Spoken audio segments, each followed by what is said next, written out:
name is David Moran, Tax Manager at Grant Thornton. Welcome to Tax Time, our monthly podcast covering the main tax developments in Ireland. Today I'll be discussing the latest in tax, which includes the consultation on new interest limitation rules, the proposed new global minimum tax by the G7 G20, and the latest on the COVID-19 schemes. I am joined by my colleague Jim Kelly, Director of our Transaction and Corporate Advisory team with Grant Thornton.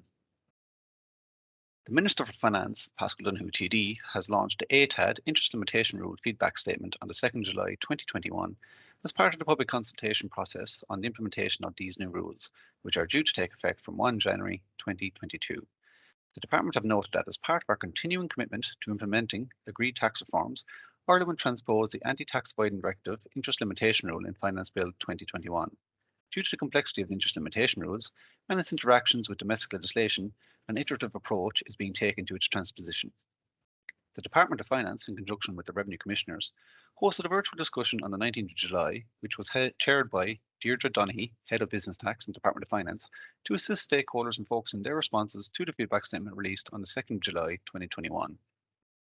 The Department of Finance have noted that the views of stakeholders will be important in ensuring that Ireland's interest limitation rule, when introduced with effect from 1 January 2022, meets the standards required under the Anti-Tax Avoidance Directive, while also being clear and operable in practice and remaining consistent with Ireland's long-standing focus on the taxation of activities with substance in Ireland.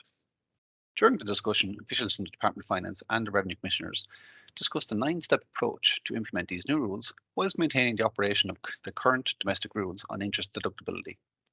Revenue and Department of Finance officials stressed the complexity of bringing these new rules into legislation whilst working in harmony with the current rules. Legacy loans, the definition of groups, and the impact of losses were all addressed as part of this discussion. The interest limitation rules are a result of the EU's Anti-Tax Avoidance Directive, which are derived from the OECD BEPS Action 4 2015 final report. The intention of these rules is to limit base erosion through the use of interest expense to create excessive interest deductions. The new rules aim to limit the maximum net deduction for interest to 30% of earnings before tax and before deductions for net interest expense, depreciation and amortization, i.e. EBITDA. The finance ministers of the G7 countries came to an agreement on the introduction of a new international minimum tax rate of 15% for multinationals and online tech companies at their meeting in London on the 5th of June. On the 1st of July, the OECD G20 issued a statement on proposals and provided additional details. Pillar 1, dealing with the reallocation of taxing rights, should only apply to large multinational enterprises that have a global sales in excess of 20 billion euros and profitability in excess of 10% income before taxes sales. This proposal is not confined to digital businesses, however extractive and regulated financial services have obtained a carve-out.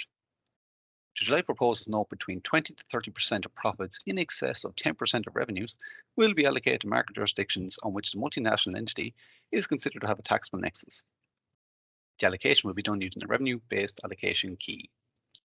Profits will be allocated to a market jurisdiction if revenues in that jurisdiction exceed a specified proposed threshold based on the gross domestic product of the jurisdiction and is proposed as GDP of less than 40 billion euros, 250,000 euros, GDP of 40 billion euros or more, 1 million euros.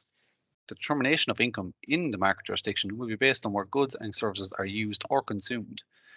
Detailed source rules for specific categories of transactions will be developed, and a methodology will have to consider the specific facts and circumstances of a particular multinational entity. The legislative mechanism that will be used to implement will be via a multilateral instrument, similar to the one that was recently entered into with respect to treaty modifications. The OECD expects that the Pillar 1 multilateral instrument will be open for signature in 2022, with a projected implementation in 2023. The 20 billion euro sales threshold is expected to be reduced to 10 billion euros, following a review that will begin 7 years after Pillar 1 agreement is adopted. Pillar 2, dealing with the global minimum tax rate, is expected to be introduced by way of a global anti-base erosion rule, or GLOE. The proposal will have a greater reach than Pillar 1, with the threshold being set at 750 million euros, the threshold currently used for country-by-country reporting. However, the July proposals indicate that countries can set a lower threshold, which could eventually mean that small and medium enterprises within the remit of Pillar 2. Government entities, international organisations, non-profit organisations, pension funds, and investment funds that are ultimate parent entities are not subject to the GLOBE rules. The only industry-specific exclusion mentioned is for international shipping income. The minimum rate will be at least 15%. However, a lower range of rates between 7.5% and 9% is proposed for certain income sources.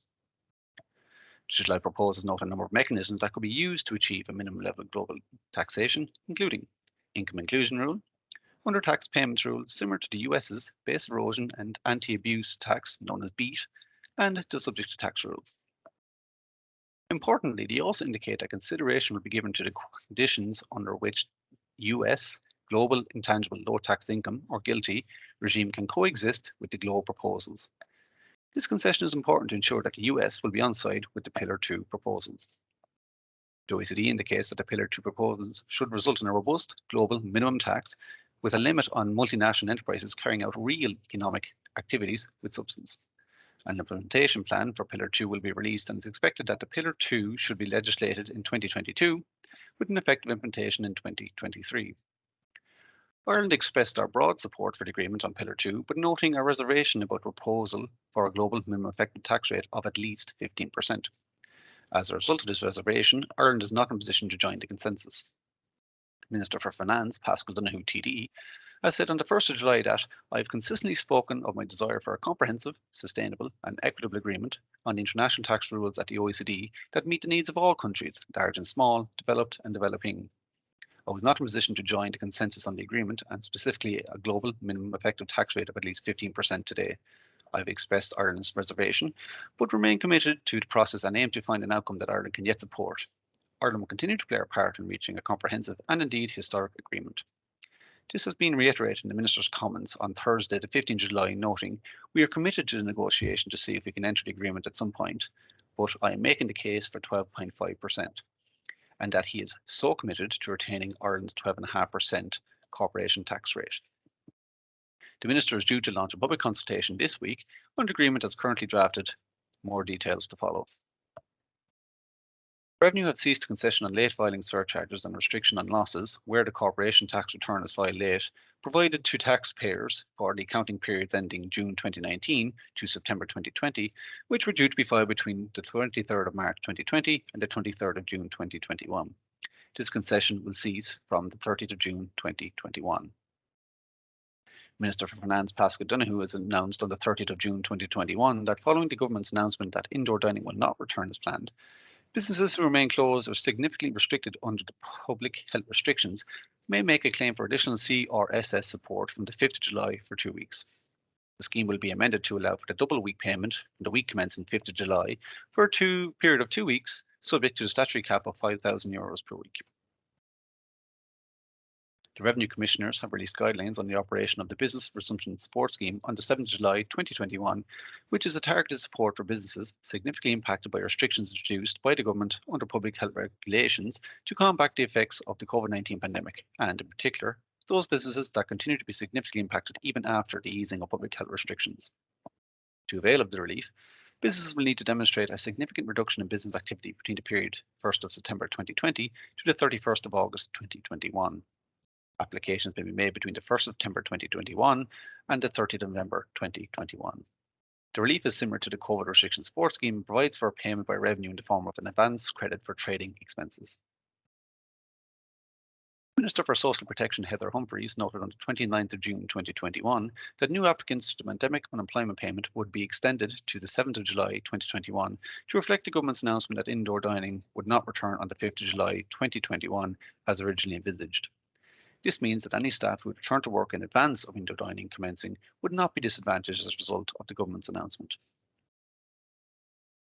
Revenue have confirmed in their press release on the 16th of July 2021 that changes to the Employment Wage Subsidy Scheme, as provided for in the Finance, COVID-19 and Miscellaneous Provisions Bill 2021, will be operated on an administrative basis until such time as the bill is enacted.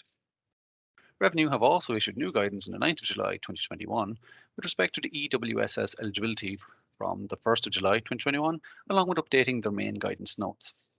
The reference period for assessing the disruption that COVID-19 is having to the business, i.e. the 30% reduction in turnover of customer orders, will alter for an employer seeking to claim the subsidy in Q3 2021.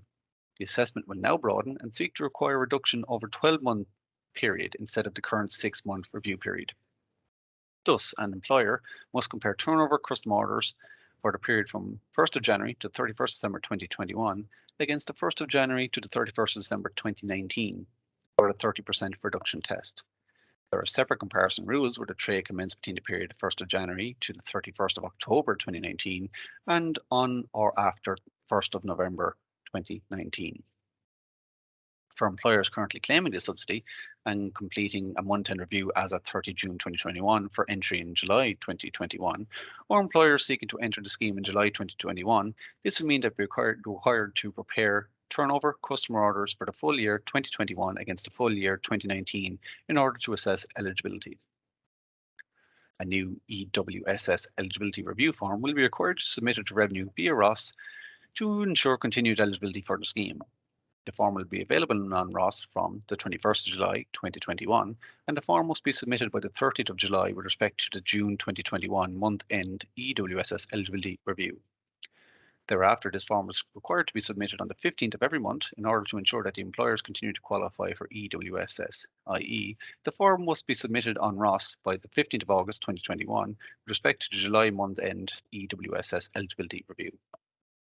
The initial form will request actual turnover customer order data for the year 2019, and the same for January to June 2021, along with projected figures to the end of December 2021.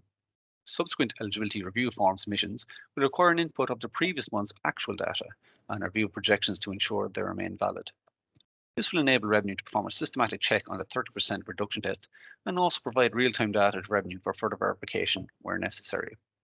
The employer will also be required to sign a declaration as part of the submission that declares the information is a true and accurate record.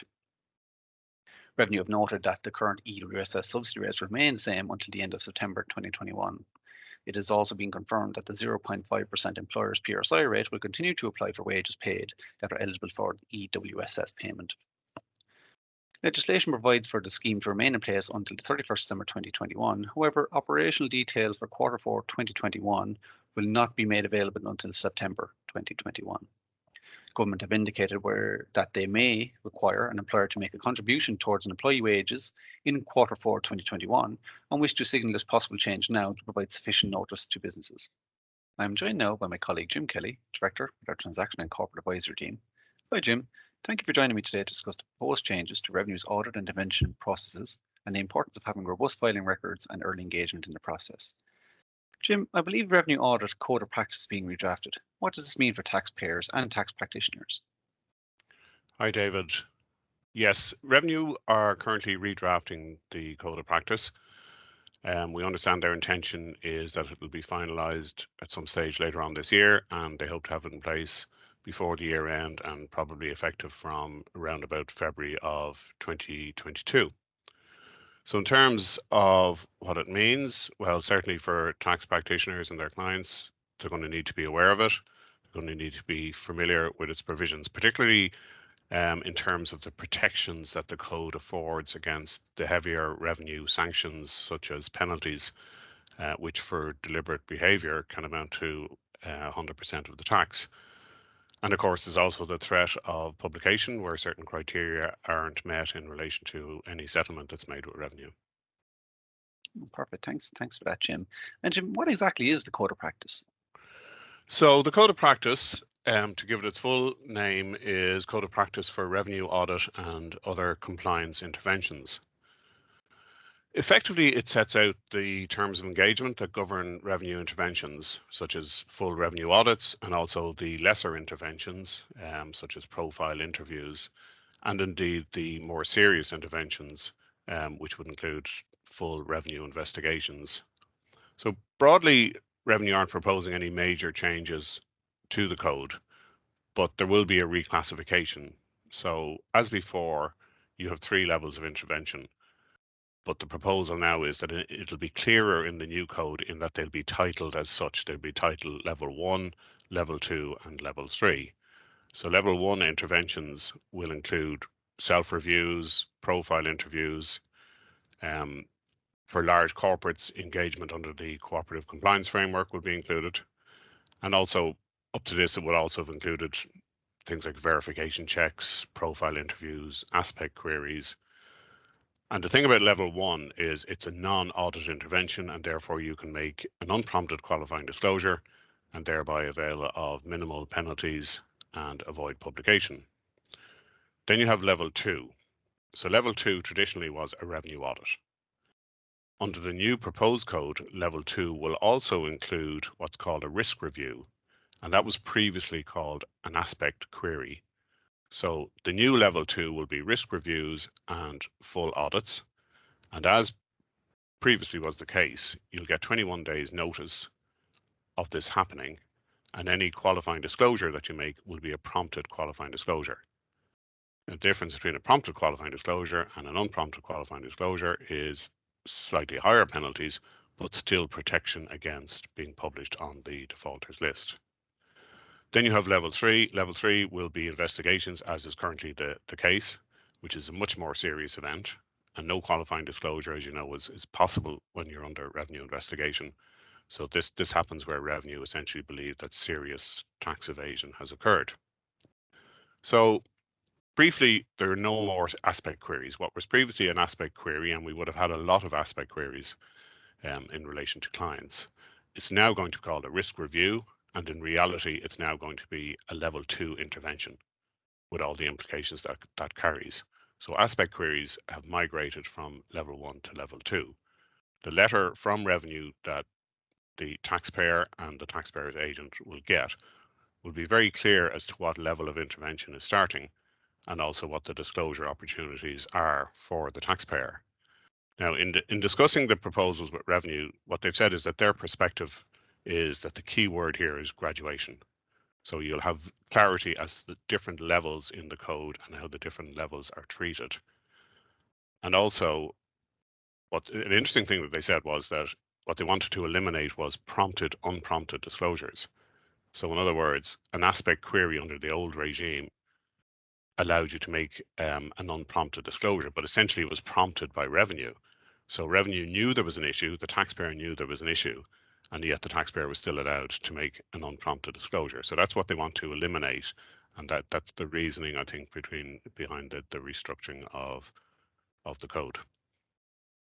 Yeah, Jim, that's very helpful. And as you say, the move of aspect queries to level 2 and moving from unprompted to prompted is quite a big step for a lot of taxpayers out there, because we would have seen an awful lot of aspect queries come in over the years.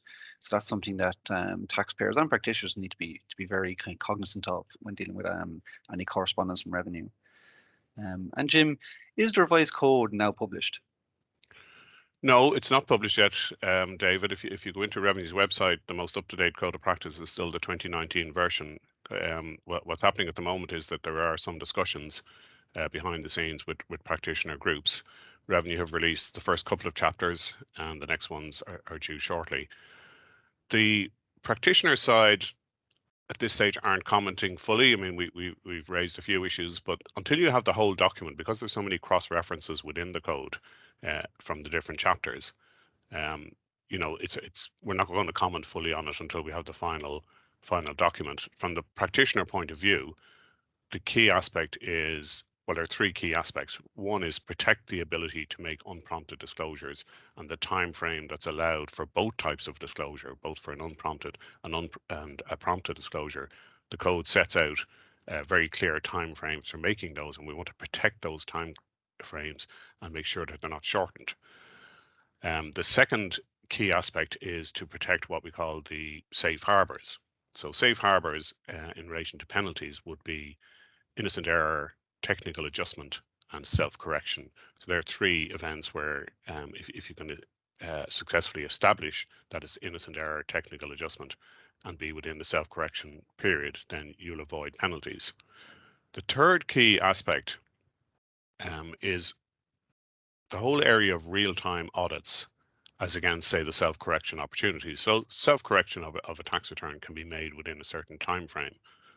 But because we're moving gradually to real-time reporting for tax, and people have already seen this in relation to, say, PAYE, real-time reporting is probably going to lead to real-time audits. So revenue will essentially launch level 2 interventions potentially earlier in time than previously would be the case, and that could impact on the ability to self-correct tax returns. Yeah, that's a lot of food for thought there, Jim. How things are changing, and obviously anticipation on what the final product would look like when Revenue do publish the revised code of practice. And Jim, isn't this a strange time for Revenue to change the code of practice? It's not really. They change it every couple of years. And revenue, they acknowledge that the backdrop here is one of very strong taxpayer and practitioner engagement throughout 2021 and indeed this and last year throughout the whole pandemic period. And bear in mind they tend to revise the code of practice every couple of years anyway. Now, the other point is that COVID has been very expensive for the country, and there will be pressure on revenue personnel to maximize the yield from interventions, and likely to do that by extracting more in interest and penalties. Hence the migration of aspect queries from level 1 to level 2. And so, how can businesses and taxpayers stay prepared for revenue intervention to make sure they keep any exposure to a minimum? The only way to be ready for such an intervention is really to carry out self reviews. This is good corporate discipline anyway, and given the constantly changing regulations around tax, and particularly certain areas of tax, it's a very worthwhile exercise. The problem about making a mistake in your tax return is that it can amount to a very significant amount of liability when you factor in the interest and penalties that revenue are likely to charge. Um, Even, the matter might have arisen from a fairly innocent misinterpretation of the law, or basic mistake, but because of the duty of care that's imposed on the taxpayer, you're almost certainly going to be moving into interest, which, as you know, is charged at fairly penal rates anyway, and also penalties. So the only way to effectively protect yourself is to review matters regularly, and if there's an under declaration, then put revenue on notice that you're making a qualifying disclosure. Yeah, it's quite a useful tool as well to conduct a self-review, not only on in terms of your taxpayer side, but also to make sure that your internal policies are working as they should. So that's a very valid point. And Jim, is there any particular areas that businesses should be concerned about? Certainly, depending on the types of business, there tend to be key areas that will crop up repeatedly in dealing with revenue, and because they achieve a yield from a revenue point of view, they tend to be the areas that revenue will concentrate on. Obviously, income tax and corporation tax are always going to be relevant for a business. However, it tends to be the fiduciary taxes, particularly VAT and payroll taxes, that crop up regularly and which give rise to the highest yield for revenue auditors. And there's probably a few particular reasons for this. Firstly, revenue charge a higher rate of interest on unpaid or underpaid PAYE and VAT, largely because these are fiduciary taxes. And what that means is, it was never the taxpayer's money in the first place. The taxpayer is collecting the tax and holding it in trust for the state. So revenue are very protective of those taxes and charge a higher rate of interest. Second point is PAYE has moved to real-time reporting. PAYE modernisation came in 2019, and we haven't seen much revenue intervention in the area in the interim, largely because of COVID. And revenue have turned from a tax collection organisation to, supporting businesses through the various subsidies and so on. But PAYE modernisation has meant a greater duty of care and responsibility to get the declarations correct and also to get them correct in real time. And that means that you've very little opportunity to tidy up later on, as might have been the case in previous years.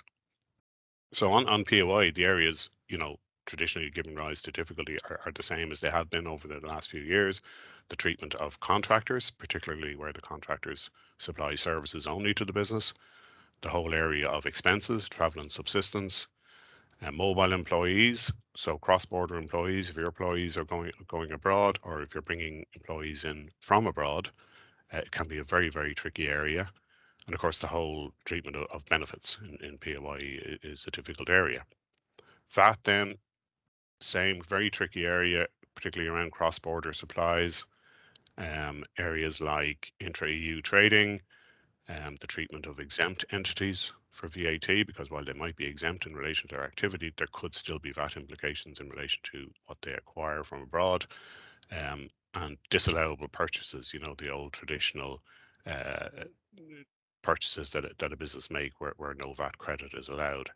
So again, the most effective defense is regular self-review of the business's procedures for reporting and review of all historical treatment of particularly the more technical areas that crop up in business tax affairs. Thanks, Jim, for an insight into the changes to revenue audit and investigation practices and the other kind of pieces where taxpayers should be cognizant of when dealing with revenue and revenue correspondence under the new code. That was it for today. Tune into our Tax Time podcast next month, where we'll be discussing the latest tax issues that may affect your business. If you need more in the meantime, visit our website where you'll find many fact sheets and insights into topics we discussed today. Thanks for listening.